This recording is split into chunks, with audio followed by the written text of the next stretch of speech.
வணக்கம் உறவுகளே, நாங்கள் இன்று கீரிமலை கேணிக்கு போகிறதுக்காக வந்திருக்கிறோம். இதில் பார்த்தீங்கன்னு சொன்னால் கீரிமலை இந்த சந்தியில் ஒரு பகுதி மாதகளுக்கும் ஒரு பகுதி கீரிமலை கேணிக்கும் போகுது. இந்த சந்தியில் பார்த்தீங்கன்னு சொன்னால் கீரிமலை நகுலேஸ்வர கோயிலில் பழமையான கட்டுறதை காணக்கூடியா இருக்குது. பழமையான கட்டுறதுக்கு பின்னால் பார்த்தீங்கன்னு சொன்னால் புதிய கோபுரம் தென்படுகிறது. நகுலேஸ்வரம் சிவாலயமானது பஞ்ச ஈச்சரங்களில் ஒரு ஆலயமாக காணப்படுகின்றது. நகுலேஸ்வரத்தின் பழைய கட்டிடம் தொல்பொருள் திணைக்கிறதுக்கு கீழே பாதுகாக்கப்படுகின்றது. பழமையான மரங்களை காணக்கூடியதாக இருக்குது. பல விழுதுகள் விடப்பட்ட ஆலமரத்தையும் காணக்கூடியதாக இருக்கின்றது. இங்கு அதிக அளவான சுற்றுலா பிரயாணிகள் வருகை தருகிறார்கள். அதிலும் குறிப்பாக பார்த்தோம்னால் அதிக அளவான சிங்கள மக்கள் வருவதை காணக்கூடிய இருக்கின்றது.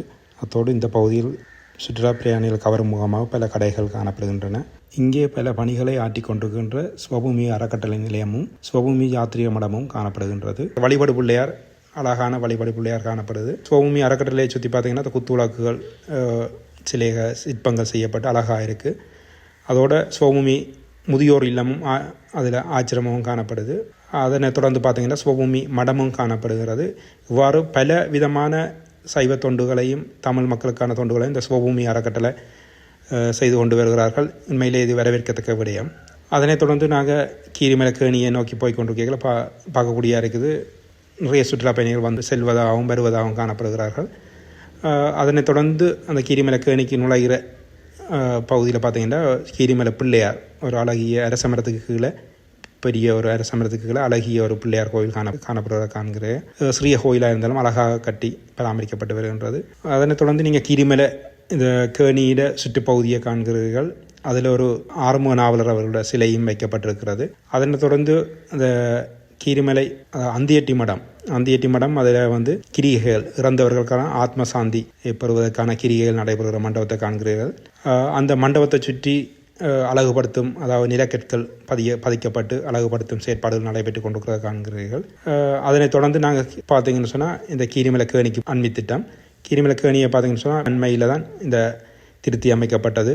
கருங்கல் பொழியப்பட்ட தூண்கள் அமைக்கப்பட்டு அதோடு அந்த பழங்கி கற்கள், அதாவது கருங்கல் வெள்ளை கற்களால் பொழியப்பட்ட கற்களை வச்சு அழகாக இந்த கேணி கட்டப்பட்டிருக்கிறது. அங்கே பார்த்தீங்கன்னா அதிகமான இளைஞர்கள் நீராடுவதை காண்கிறீர்கள். அதிலும் அவர்கள் இளைஞர்கள் நண்பர்களாக இணைந்து இங்கே நீச்சல் அடிப்பதை காண்கிறீர்கள். மிகவும் குதூகலமாக அவர்கள் சந்தோஷமாக தங்களுடைய பொழுதை கழிக்கக்கூடியதாக இருக்கின்றது காண்கிறீர்கள். உண்மையிலே அந்த இளைஞர்கள் சிறுவர்கள் போல அவர்கள் நீச்சல் ஆடுவதும் அதே போன்று குத்துக்கர்ணம் அடித்து அந்த கேணியில் விழுவதுமாக ஒரு போட்டியாக அவர் தங்களுக்குள் நீச்சல் ஆடிக்கொண்டிருப்பதை காண்கிறீர்கள். மிகவும் பார்ப்பதற்கு ஒரு சந்தோஷமான ஒரு குதூகலமான காட்சியாக காணப்படுகின்றது.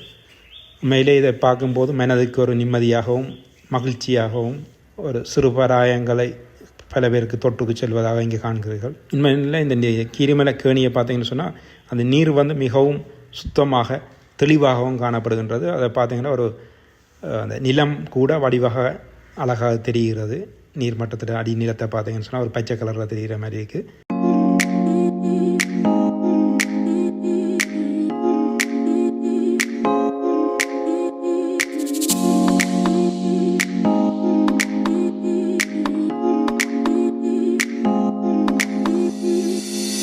கீரிமலை கடல் பாரியளவான அந்த சமுத்திர கடல் வந்து இதில் கரையை காண்கிறீர்கள். அந்த கரையோரமாக நின்று நிறைய சுற்றுலா பயணிகள் கண்டுகளிப்பதையும் இங்கே காணக்கூடியதாக இருக்கின்றது. பலர் இதில் வீடியோ புகைப்படங்கள் எடுப்பதையும் சந்தோஷமாக சிற்றுண்டிகளை உண்ணுவதையும் காணக்கூடியதாக இருக்கின்றது.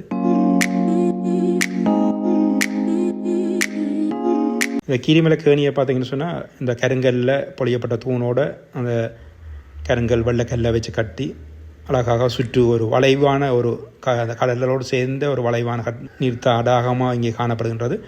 அந்த நீர்த்தடாகத்துக்கு வான்கதவு கட்டப்பட்டிருக்கிறது. அந்த வான்கதவுடாகத்தான் அந்த கீரிமலை கடலிலிருந்து நீர் அங்கே அந்த வான்கதவை திறந்து உள்ளெடுக்கப்படுகிறது. பின்னர் உள்ளுக்கிற நீர் வந்து சுத்திகரிக்கப்பட்டு உள்ளெடுக்கப்படுகிறதாக ஒரு செயற்பாடு இந்த வாய்க்கால் மூலமாகத்தான் செயற்படுத்தப்படுகின்றது.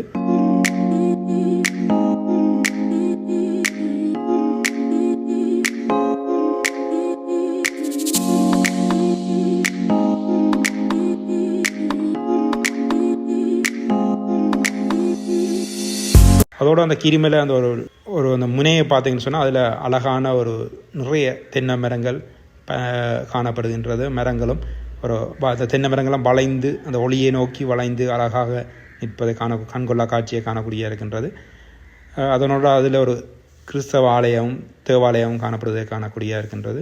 சுற்றுலாத்துறை அதிகம் வருவதால் இந்த பகுதியில் பார்த்தீங்கன்னு சொன்னால் அங்கே அவர்களுக்கான மலசல கூடம் அதில் அமைக்கப்பட்டிருக்கிறதையும் காணக்கூடிய இருக்கின்றது. உண்மையிலே இந்த கீரிமலை கடலும் அந்த நீர்த்தடாகவும் ஒன்றிணைந்து ஒரு அழகிய ஒரு வளைவான ஒரு கண்கொள்ளா காட்சியை காணக்கூடிய இங்கே இருக்கின்றது. அதிக அளவான தென்னை மரங்கள் இயற்கை சார்ந்த ஒரு பகுதியாகவும் காணப்படக்கூடியதாக இருக்கின்றது. இது ஒரு புராதனமான ஒரு நீர்த்தடாகம். இங்கு அதிகளவான அந்தியட்டி கிரிகைகள் இங்கே நடைபெற்று அதன் பின்னர் இங்கே நீராடி கடலிலும் நீராடி அதன் பின்னர் இந்த நீர்த்தடாகத்தில் நீராடி செல்வதை காணக்கூடிய இருக்கும். அதிகாலையில் அதாவது இறந்த ஆத்மாக்களுக்கான கடமையை இங்கு செய்யக்கூடிய இடம்தான் இந்த கீரிமலை. இந்த கீரிமலை பகுதியில் இலங்கையிலே காசிக்கு இந்தியாவில் சென்றால் காசியிலே ஆத்மசாந்தி கடமையை செய்வது போல ஈமைக்கிரிகளை செய்வது போல அந்த ஆத்மசாந்தி கடமைகளை செய்வது போல இங்கு இலங்கையில் கீரிமலை என்பது பிரசித்தமான ஒரு ஆத்மீகமான இடமாக காணப்படுகின்றது. இங்கே பார்த்தீங்கன்னா இளைஞர்கள் இந்த போட்டி போட்டு நீச்சல் அடிப்பதையும் அந்த எல்லைக்கல்லை தொடுவதையும் அதில் மற்ற இளைஞர்கள் அவர்கள் வரவேற்று குதூகலிப்பதையும் இங்கே காண்கிறீர்கள்.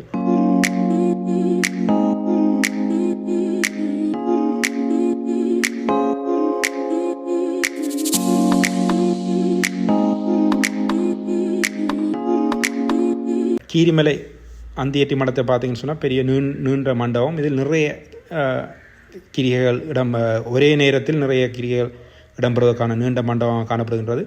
இந்த மண்டப பகுதி தற்பொழுது அதன் சுற்றுவட்டம் அந்த நிலக்கற்கள் பதிக்கப்பட்டு அழகுபடுத்தப்பட்டு வருகின்றது. அதோடு சுற்று தூண்கள் அமைக்கப்பட்டு ஒரு எல்லைகள் இடப்படுவதையும் அந்த பகுதியில் சவுக்கு மரங்கள் வைக்கப்பட்டு மிகவும் வளர்ந்து அழகாகவும் அந்த ஒரு அனல் காற்றை குளிர்காற்றாக மாற்றி அதில் ஒரு காற்று வீசுகிறதையும் அதில் உணரக்கூடிய இருக்கின்றது. அத்தோடு இந்த கீரிமலை கடலுக்குள்ளே பார்த்தீங்கன்னு சொன்னால் உள்ளுக்குள்ளே போய் நீராடுறதுக்காக அந்த ஒரு முனை போல் ஒரு பாதை அமைக்கப்பட்டிருக்கிறது. கற்கள் இடப்பட்டு முருக கற்கள் இந்த கடற்கற்களை கொண்டு அமைக்கப்பட்டிருக்கிறது இங்கே காண்கிறீர்கள். அந்த கீரிமலையில் ஜாத்திரை மடத்துக்கு சமையல் மடத்துக்கு மங்கால பார்த்தீங்கன்னு சொன்னால் அதில் ஒரு கோயில் தென்படுகிறது. அதோடு அதுக்கு அருகாமையில் பார்த்தீங்கன்னா அந்த ஜனாதிபதி மாளிகையோட பாரியளவான ஒரு கட்டிடம் அங்கு அதில் முகடுகள் தெரிவது கட்டிடத்தில் ஒரு உயர் தொகுதி காணப்படுவதை காண்கிறீர்கள். பெருமளவான ஒரு கட்டிட பகுதியை பிடிக்கப்பட்டு அதில் அந்த ஜனாதிபதி மாளிகை கட்டப்பட்டிருப்பதை பெரும் கோடி செலவுகள் செய்யப்பட்டு கட்டப்படுவதை காண்கிறீர்கள். இந்த மடத்தோடு இணைந்த கடற்கரை பகுதியில் பார்த்தீங்கன்னா என்னென்ன மடத்துக்கான சமையலறையும் காணப்படுகின்றது. நாங்கள் இவற்றையெல்லாம் பார்த்து விட்டு திரும்பும்போது சிவபூமி அறக்கட்டளையின் அந்த மண்டபத்தில் பார்த்துக்கின்ற பாரம்பரியான முறையில் குத்துவிளக்குகள் வைக்கப்பட்டிருப்பதை காணக்கூடிய இருக்கின்றது.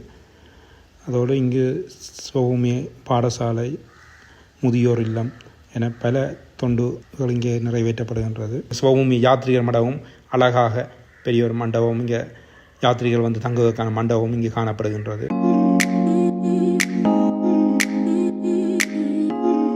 இந்த பகுதி கீரிமலை பகுதியை பார்த்தோம்னா எல்லாமே ஒரு புனிதமான ஒரு இடமாக ஒவ்வொரு ஆலயங்களும் அமைக்கப்பட்டிருப்பதை இங்கே காண்கிறீர்கள். ஒரு அமைதியான ஒரு ஆத்மீகமான இடமாக காணப்படுகின்றது. பாரியளவான ஆலமரம், நிறைய விழுதுகள் விட்டு ஆலமரமாக இது காணப்படுது.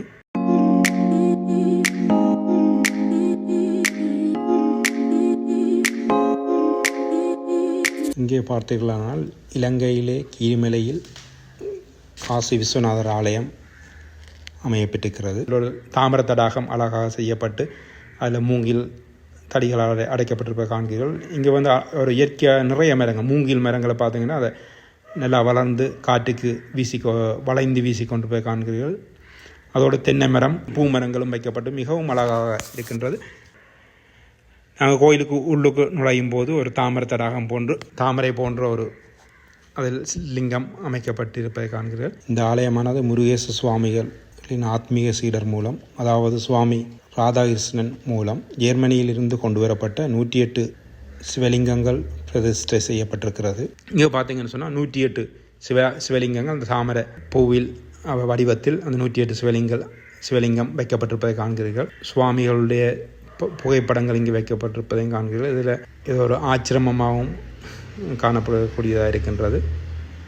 அத்தோடு இதில் பிள்ளையார், அழகிய ஒரு பிள்ளையார் சிலையும், அதனோடு அந்த ராமேஸ்வர மிஷன், அது காசிநாதர், அது சார்ந்த சுவாமிகளுடைய படங்களும், அதில் அருகில் சிவலிங்க சிலையும் வைக்கப்பட்டு ஒரு கோவிலாக காணப்படுகின்றது.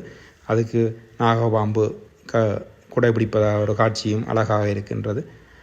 அதற்கு அருகில் சிறிய அம்மன் ஆலயமும் அதில் அமைக்கப்பட்டிருக்கிறது. இதிலிருந்து பார்த்தா அந்த சிவபூமி அறக்கட்டளை கட்டடமும் அழகாக தோற்றமளிக்கிறது.